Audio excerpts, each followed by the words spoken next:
দর্শক, আজ আমরা এসেছি ভারতের কর্ণাটক রাজ্যের ব্যাঙ্গালোর শহরের জয়নগর এলাকাতে, এবং এই এলাকাটি থেকে আমরা তিলকনগর একটি জায়গা রয়েছে, এই তিলকনগরের দিকে যাব। তিলকনগর জায়গাটি আসলে ওইখানে ওই জায়গাটি বিশেষত্ব হচ্ছে ওইখানে সকল মুসলমানদের বসবাস, এবং ওইখানে সব ধরনের গরুর মাংস, মুরগির মাংস, দেশি মুরগি সব কিছুই আপনারা ওখান থেকে সংগ্রহ করতে পারবেন। যারা ব্যাঙ্গালোরে জেপি নগর এলাকায় ট্রিটমেন্টের জন্য আসেন তাদের সুবিধার্থে আজকের এই ভিডিওটি করা। চলুন দর্শক, আমরা সামনে এগিয়ে যাই।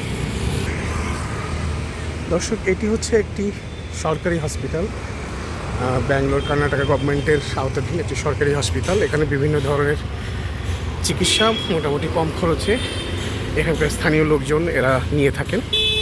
এই হসপিটালটির সামনে দিয়ে আসলে আমরা এগিয়ে যাচ্ছি তিলকনগরের দিকে।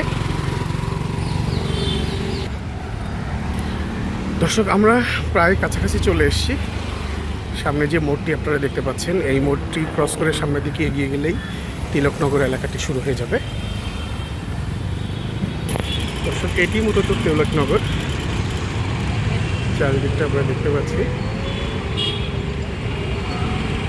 দর্শক, এখানে আপনার বিভিন্ন ধরনের হালাল গরুর মাংসের দোকান, মুরগির মাংসের দোকান পেয়ে যাবেন। সামনে দেখতে পাচ্ছেন একটি মসজিদ, এটি অনেক বেশ বড় একটি মসজিদ। এখানে চাইলে আপনারা উক্তি এবং জুম্মার নামাজও আদায় করতে পারবেন। আর এই অংশের এই দিকটাতে সব মাংসের দোকান, মাছের দোকানও রয়েছে। আমরা আসলে দর্শক আজকে একটি গরুর মাংসের দোকানে যাব, যেখানে হালাল গরুর মাংস পাওয়া যাবে। আমরা সেদিকে এগিয়ে যাচ্ছি। দর্শক, এটি আসলে একটি হালাল গরুর মাংসের দোকান, আমরা চলে এসেছি।